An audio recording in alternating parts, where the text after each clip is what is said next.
The agreement should come into force from the beginning of next year. It will mean increased competition, some reduction in tariffs, but not so big. But there will be increased competition, and for some businesses there will be new economic opportunities in other countries. They'll have opportunities to access markets, important markets, to diversify markets compared with what they have now. So they've got standard potential to gain from those reforms. Also, because of increased imports coming in here, there'll be more competition, and consumers should benefit from that competition. They'll have greater choice, hopefully lower prices. And also imports tend to stimulate innovation, better quality products, etc. There will also be, this agreement gives a lot more focus on issues like services and e-commerce and a whole range of institutional reforms that should benefit both consumers and producers.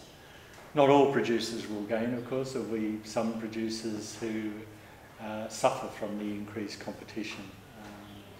You could think of some areas in agriculture, maybe sugar, etc., where there will be groups which the government will need to monitor and assess who wins, who loses, and maybe help facilitate the restructuring of those sectors or subsectors which struggle under the increased competition.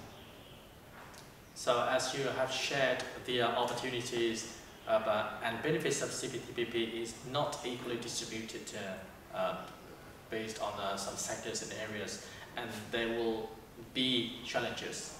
Yes, there will be challenges.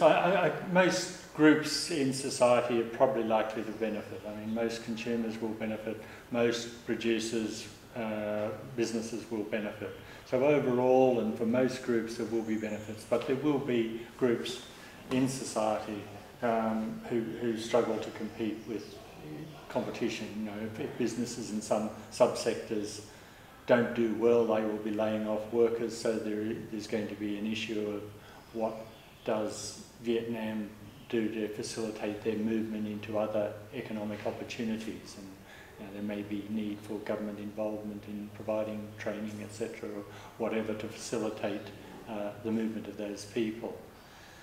Yeah, but overall, I think the net impact should be positive.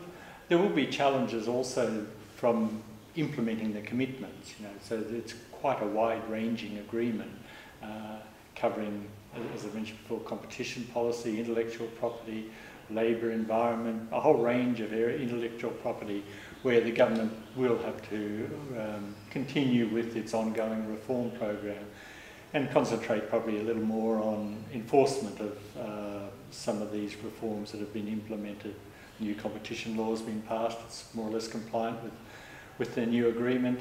The challenge will be enforcing that when it comes into effect mid-next year. So how do you think should we do? What do you think we should do to tackle those challenges?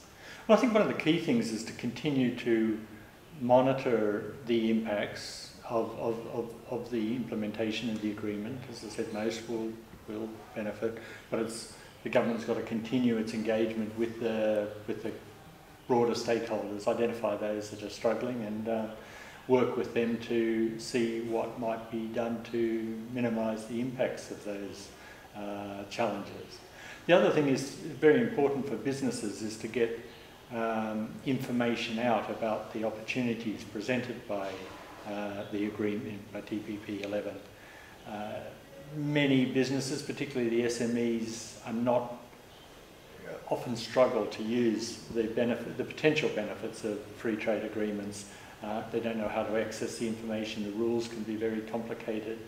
One of the other benefits of TPP is because it involves 11 different countries. Hopefully, this will lead to the harmonisation of things like rules of origin, certificates of origin, which will make it easier for firms, especially the small ones. They'll only have to learn about one agreement instead of 11 bilateral agreements. So hopefully this will benefit the SMEs. But the challenge going forward, what can the government do, and what can organisations such as BCCI do to get this information out to businesses so that they're aware of those opportunities, maybe provide a bit of support to get them engaged in trade for the first time. But if they do that, I think this increases their opportunities to, for instance, to link up with foreign investors, start doing subcontracting for foreign investors, and then finally get integrated into the global production networks. Do you have any suggestions on detailed solutions that you share?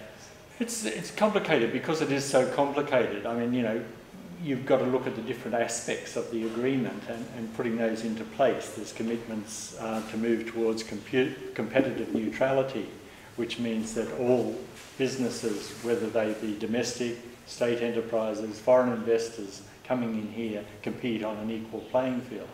More or less, Vietnam's been moving in that direction since the 1990s. CM back then were trying to unify the old enterprise law on state enterprise, law on private enterprise. That's all part of that process that's been going on for some decades. So we'll have to continue that. We'll have to continue to do the work on simplifying business conditions, removing the distortions. All those sorts of things will help to move towards competitive neutrality. The government efforts on setting up a committee on to exercise ownership of state enterprises is also very important for competitive neutrality. If the line ministries were both owning enterprises and acting as regulator for those sectors, you didn't have competitive neutrality.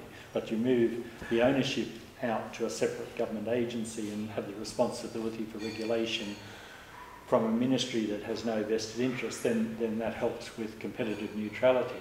Of course, you know, getting the new state committee to set up and operating and functioning effectively, being able to exercise proper corporate governance within the state enterprises, that won't be easy. So that's just in that one little area, there's going to be a big challenge for some years to come. I mentioned before competition policy, same thing. It's not easy to enforce competition, and increasingly harder and harder. And one of the provisions under the TPP 11 is that there will be cooperation between countries in sorting out competition issues. There's, you know, the ongoing case at the moment with the Uber acquisition, Grab acquisition of Uber. Involves at the moment the competition agency here cooperating with the Philippine competition agencies and also with Singapore agencies. So this is going to be a requirement under TPP, but again, not easy.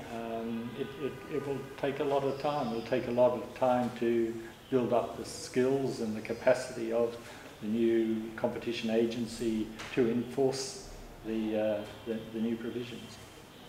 So overall, CPTPP is a good news for Vietnam, but there's a lot of things to do for Vietnam to utilize the benefits. And then Ausreform has been here for some time to assist the economic reform process of Vietnam. So how can Ausreform assist Vietnam in this regard? Well, some of the key areas that Ausreform has been focusing on are effectively chapters of the agreement on TPP. We work with CIM on improving the business enabling environment, on competition policy issues, on trying to, competitive neutrality, including setting up of the state committee. These are all areas where Ausreform has provided support with CIM.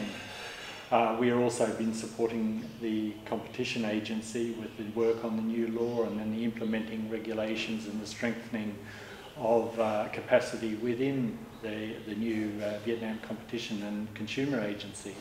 And that work will continue. That involves cooperation between the Australian Competition and Consumer Commission. That work will continue. That will be very important for implementation. But also we will help with, Ausreform is including support that will help BCCI and provide information to businesses, give them access to information, and also support in looking at some of the impacts of TPP 11 on businesses on particular groups, to try and identify where there are groups within society that are losing out and to suggest options that might be tried to facilitate the adjustment in those areas. But I think more generally so I think the key focus is the whole of Oz for Reform are doing those sorts of reforms that were national priorities anyway, because basically Oz for Reform support those reforms that are going to increase productivity. Anything that increases productivity will increase Vietnam's competitiveness, and that will maximise the chances or maximise the economic gains that Vietnam gets out of participation in TPP 11. Is it okay if you share some statistics related to Oz for Reform activities in Vietnam in the past years and expected for the future? It's a very modest program. The Oz for Reform started with a restructuring for a more competitive Vietnam, and I'm trying to think of the right year. I think it was in about, but it was going for about 3 years. The Oz for Reform, which was the transition, basically the Oz for Reform expanded the program somewhat. So instead of just cooperating with CM and the Institute for Rural Strategy and Rural Development, IPSAD, and the Competition Authority, we're also working with VCCI. In addition, there's a flexible fund to respond to emerging needs. You know, a lot of the reform priorities or issues emerge and you can't plan them in advance. So we have this fund in the program so that we can respond to particular issues. So at the moment we are also working with the Economic Committee of the National Assembly and the Economic Committee of the Party on particular issues related to the reform process. The current phase of Oz for Reform is just about to enter the 2nd year, and it's a 4-year program. That's great. So what role does CPTPP play in Vietnam's economic reform as a whole? It's not very much different from what the government was doing. It follows a very similar path. It addresses the same sorts of issues that are identified by the government as priorities for reform. Having commitments, I guess, provides another reason or another incentive to continue with those reform process. There is also provision within the agreement for more regular sharing of information and expertise so that can help and facilitate the reform process, but it doesn't dramatically change the direction of the reform process. And because most of the commodities or the goods that Vietnam is exporting are already facing fairly low tariffs, the actual tariff reductions are not that significant. There's some areas, maybe textiles, where it still matters, but a lot of other areas such as electronics and that, there was not big tariffs. Yeah, agriculture, the tariff reductions can be substantial. So, but the overall impact in terms of economic impact on the country, they're important, but it's not like it's going to be the answer to Vietnam's growth potential. Vietnam's going to continue to have to go with its economic reform and tap into other areas and get growth through other means. The projections suggest that without the US in the agreement, that this agreement will add about 1% to GDP by 2030. So it's important, but and probably add about 4% to exports. So important, but it's not the answer. You know, there's a lot of other reforms that will have to continue to access other markets through other mechanisms. Probably for many SMEs, as I said before, one of the big pluses of the reform is that you've got harmonisation of provisions for trade with these 11 countries. So if that can really progress, that's still an if, it's still going to require action on the whole 11 countries to simplify the procedures for trade between those countries, simplify the rules of origin so that the SMEs don't have to learn about the procedures of 11 countries. They just know that this is what you do for these group of countries who are some of the biggest markets for Vietnam. In total, then that makes their life much easier, much greater chance of them moving into export markets, giving them a chance to innovate and grow, and I think that's where some of the bigger potential lies. So talking about the other members of the CPTPP, currently Australia is one of the members. Right? Yes. How will Australia benefit from the agreement, and will the agreement affect much the trade ties between Vietnam and Australia? Australia is one of the countries that doesn't benefit so greatly from, the modelling suggests it's one of the ones that are at the lower end of the gains, whereas Vietnam was at the higher end of the gains. But it's still, obviously, they've decided it's in Australia's interest. In terms of trade between Vietnam and Australia, again, it will help, particularly, as I mentioned, the harmonisation. But most of the tariff reductions are already there under an existing ANZFT agreement, which is the ASEAN Australia-New Zealand Free Trade Agreement. So many of the reductions in tariffs are already in place under that agreement. So the addition of the TPP-11 into that doesn't add much in terms of tariffs. But TPP-11 covers a whole range of other areas, and particularly goes further in trades and services, on e-commerce and some of these areas. So I think probably it'll help more in the development of trade and services between Australia and Vietnam. It won't have so much of an impact on the trades of manufactured goods or agriculture, but in the services sector it could help. I think it also provides a clearer framework for Australian support or Australian Vietnam economic cooperation, sharing of economic experiences, like what we're doing under the AUSTRA reform. It provides a framework to push forward on that, and so that the reforms being pushed forward are not just in terms of Australia and Vietnam, but it's about Australia, Vietnam and the whole region, and that should maximise the benefits of providing such support. If I would like to know more about the impact of CPTPP on the bilateral trade ties between Vietnam and Australia, can you make example of some sectors or one of the services that you mentioned that will benefit from CPTPP, and do you have any expected growth of trade ties between the two countries when CPTPP takes place? Yeah, the trade between Australia and Vietnam has been growing fairly steadily over the years.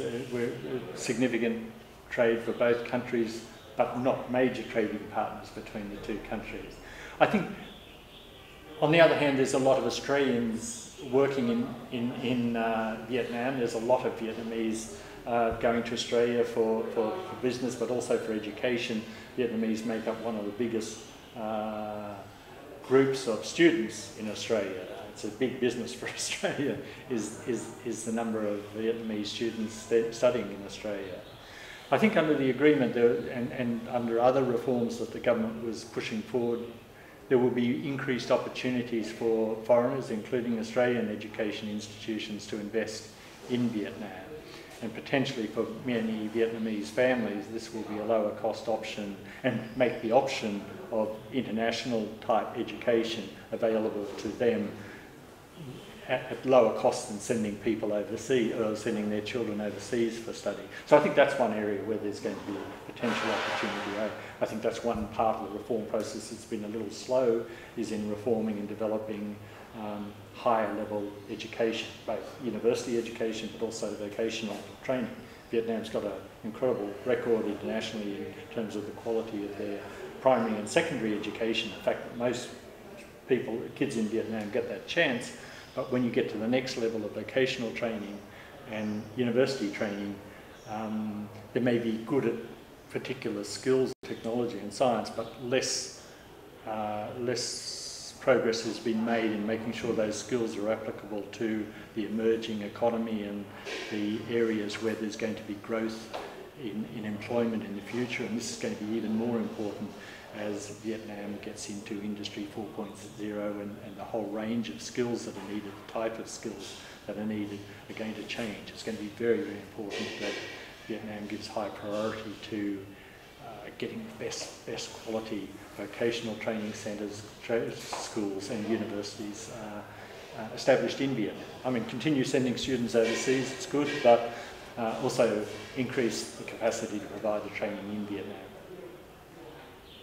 Once again, thanks for your time. Thank you. Thank you, Mr. Randy Allen, for joining our interview today.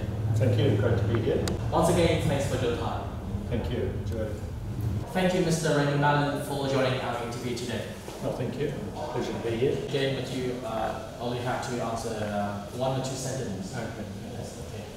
So, how can Vietnam tackle the challenges of the CPTPP is in place? So, how do you think Vietnam should tackle this? It's going to be a matter of continuing with the ongoing reform process. There's no easy answer. It's got to continue to monitor the implementation, identify where there's bottlenecks, and work with the key stakeholders to identify those bottlenecks as they emerge.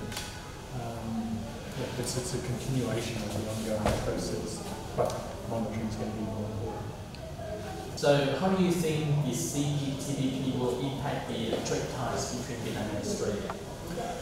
Trade between Australia and Vietnam has continued to grow. Obviously for Vietnam, the major markets are within Asia and its neighbouring countries. But Australia is a significant market, and Australia doesn't have much of a manufacturing base, so growth in garments, footwear, electronics, all those sorts of things, the exports from Vietnam to Australia continue to grow. I expect that this will continue to see this trend, even though there's not much additional tariff reductions, but this will help. And then in terms of Australian trade, some of the products coming in here are resource-based. I mean, basically Australia produces agricultural and mineral resources are its main exports, but then services are big.